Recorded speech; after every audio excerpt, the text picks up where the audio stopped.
یہاں تک کیسے پہنچے آپ؟ یہ گلشن اقبال میں تو میں تقریباً 1900 نہیں یہاں ہمارے پاس کیسے پہنچے؟ یہ ایک صاحب رہتے ہیں وہاں پہ جو میرے کو لے کے آئے، یہ دیکھتے رہتے تھے میرے کو.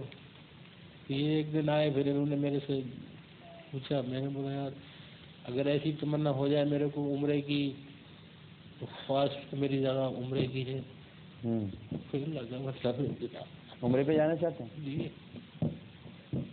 عمرہ ہو جائے تو میرے کو بس عمرے کی خواہش ہے.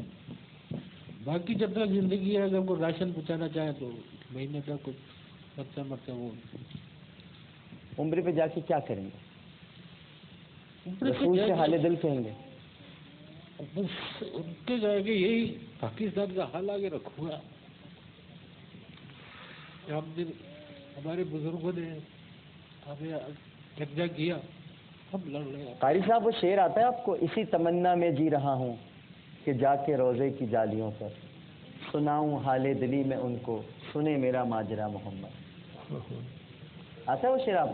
حبیب رب العلا محمد شفیع روز جزا محمد. خورشید احمد صاحب نے پڑھی معلوم ہے. جی جی وہ بڑا ہی خوبصورت شعر تھا. مجھے آپ کی جب میں باتیں سن رہا ہوں مجھے وہ یاد آ رہا ہے.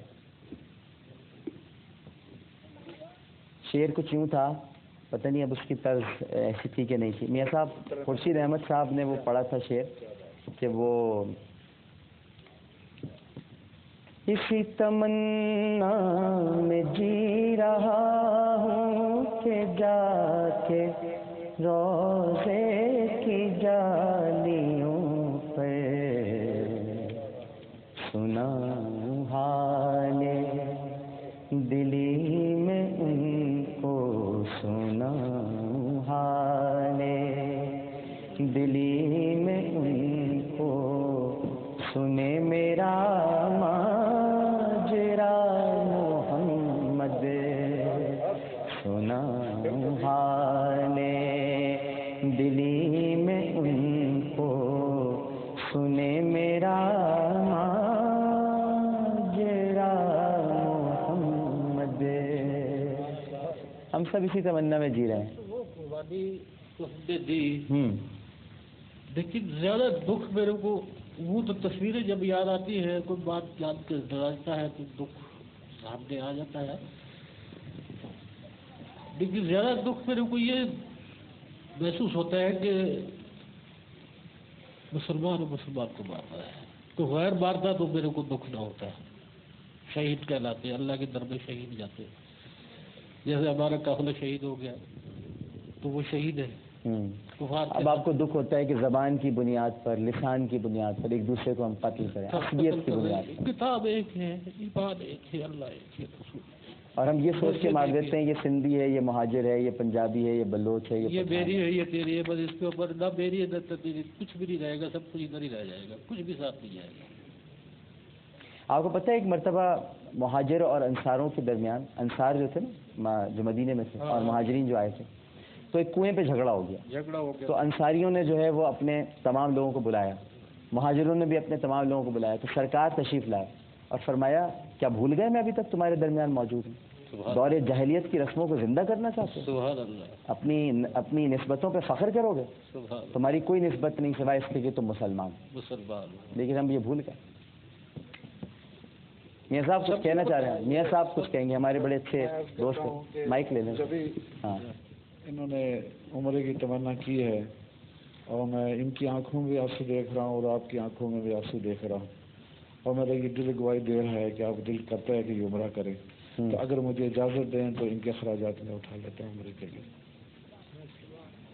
کیا کہہ سکتا ہوں؟ میں سوچ رہا تھا اب تک آپ بولے کہ نہیں. جو میں آپ کی آنکھوں پڑھ رہا تھا. دیکھیے آپ کو رسول اللہ نے برابر میں آپ کے پاس ایک آدمی پہلے سے بٹھا رکھا تھا جو آپ کو عمرے پہ لے کے جائے. یہ آپ کو پتا تھا؟ یہ مجھے بھی نہیں پتا. انشاءاللہ تعالی. تو اب آپ خود لے کے بھی جائیے گا، آپ بھی کر لیجیے گا. انشاءاللہ آپ نے جانا تو ہے. انشاءاللہ. میاں صاحب لے جائیں گے آپ سے، اور میاں یہ عمرہ تو آپ کو کر دیں گے. راشن کا انتظام یہ ہو گیا آپ کا، خواجہ غریب نواز ویلفیئر ٹرسٹ. ٹھیک ہے، راشن آپ کا ہو گیا. اور ہر ماہ آپ کے اخراجات جو ہیں، یعنی راشن آپ کا ہو گیا 5,000 روپے جیب خرچ آپ کو میں میری طرف سے آتا ہوں, ٹھیک ہے نا. اب آپ کو پھر کسی سے کوئی ضرورت نہیں ہے, ٹھیک ہے. عمرے پہ یہ لے جائیں گے, دوست ہیں میرے, یہ بھائی ہیں, یہ انہوں نے کہہ دیا تو یہ ہو گیا. اخراجات آپ کے یہ یعنی راشن کارڈ اور یہ آپ کو ملیں گی تینوں چیزیں, اور 5,000 روپے مہینہ, ٹھیک ہے. خوش ہیں؟ ہاں. اور جب آپ کو کبھی جھوپڑی سے وہ بے دخل کریں تو بتائیے گا, ٹھیک ہے. ڈاکٹر نفیس لائن پر ان سے بات کرتے ہیں. السلام علیکم. السلام علیکم. وعلیکم السلام. ڈاکٹر صاحب آپ کو زحمت دے رہا ہوں, عامر لیاقت بات کر رہا ہوں. جی ڈاکٹر صاحب, اسمارٹ پلیجر. اچھا, کیسے ہیں آپ؟ ٹھیک ہیں, خیریت سے ہیں؟ اللہ کا شکر ہے. ڈاکٹر صاحب ایک بچی ہمارے پاس ہے, ان کو ڈاکٹر کرشنا ایئر جو ہیں وہ دہلی میں اس وقت ان کی ٹریٹمنٹ کر رہے ہیں. ایک سرجری ہو چکی ہے بچی کی اور ایک ہونی باقی ہے. اب یہ سپٹمبر کے فرسٹ ویک میں اس کی سرجری ہے. تو آپ کا کوئی رابطہ ہے ڈاکٹر کرشنا ایئر سے, یا جانتے ہیں آپ؟ نہیں, میرا رابطہ تو ان سے کوئی نہیں ہے, اور اب ان کی ایک سرجری ہو چکی ہے, اور ظاہر ہے کوشش بھی یہی ہونی چاہیے کہ ان کی سرجری دوبارہ بھی انہی سے ہو جو پہلے کر چکے ہیں. اچھا, یہ اصل میں اخراجات ان کے جو ہے نا وہ 8 لاکھ روپے ہیں. تو اب وہ ہمارے پاس جو اقبال قریشی صاحب آئے تھے نا, انہوں نے یاد ہے اعلان کیا تھا کچھ پیسوں کا. جی جی, بڑے بھائی میرے. بڑے بھائی, انہوں نے کتنے کیے تھے اعلان؟ انہوں نے کہا تھا کہ لائک 100 بچے. نہیں, جو ٹرسٹ کے لیے جو اعلان کیا تھا انہوں نے 1 لاکھ روپے کا. تو میری گزارش ہے کہ وہ جو 1 لاکھ روپے کا اعلان کیا تھا انہوں نے, وہ اگر آپ اس بچی کو دلوا دیں. جی بہتر ہے, ٹھیک ہے نا. وہ میں آپ کو یہ مل لیں گے آپ سے. تو وہ جو ٹرسٹ کے لیے اقبال قریشی صاحب نے ہمیں کہا تھا, تو وہ اس بچی کے لیے ہو جائیں, کیونکہ اب اس کی ایک سرجری باقی ہے ڈاکٹر صاحب.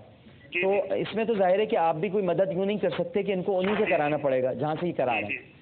تو 1 لاکھ روپے آپ کروا دیجئے, 2 لاکھ روپے ہم دے دیتے ہیں اور مزید, ٹھیک ہے نا. جی بہتر ہے. تو مگر ڈاکٹر صاحب یہ جیسے آج تو لاسٹ ورکنگ ڈے تھا, لائک نہیں آ جائیں گے آپ کے پاس 1-2 دن میں انشاءاللہ, یعنی عید کے تیسرے چوتھے دن آپ مل لیں گے جا کے, ٹھیک ہے نا. جی جی جی بہتر, بہت شکریہ ڈاکٹر صاحب, تھینک یو. اور ڈاکٹر صاحب ایک گزارش ہے, اگر آپ برا نہ منائیں تو. فرمائیے. یہ قاری بھائی ظفر قاسمی صاحب بیٹھے ہوئے, اگر ان سے 1 یا 2 شعر وہ سنوا دیں حضور, ایسا کوئی انتظام ہو جائے. ہاں بس ابھی سنواتا ہوں, چلیے ابھی سنواتا ہوں. بہت شکریہ. تو 2 لاکھ روپے آپ کو ابھی ہم کر دیتے ہیں. 1 لاکھ روپے آپ کو مل جائیں گے. 3 لاکھ ہو گئے, 1.5-2 لاکھ آپ کے پاس ہیں, تو ماشاءاللہ 4-5 تو ہو گئے, اور بھی ہو جائیں گے, ٹھیک ہے نا. انشاءاللہ, ٹھیک ہے نا. بس ابھی آپ کو 2 لاکھ روپے دے کر بھیجوں گا انشاءاللہ, ٹھیک ہے نا, بے فکر ہے. جی ہاں, ملتان سے. جی مجھے معلوم ہے, روزہ کچھ آئی ہے ان کی. جی بڑی مہربانی. ایک چھوٹا سا وقفہ لیتے ہیں, وقفے کے بعد دوبارہ حاضر ہوتے ہیں. ہمیں یقین ہے کہ آپ سب لوگ ہمارے ساتھ ہی رہیں گے. السلام علیکم ورحمۃ اللہ.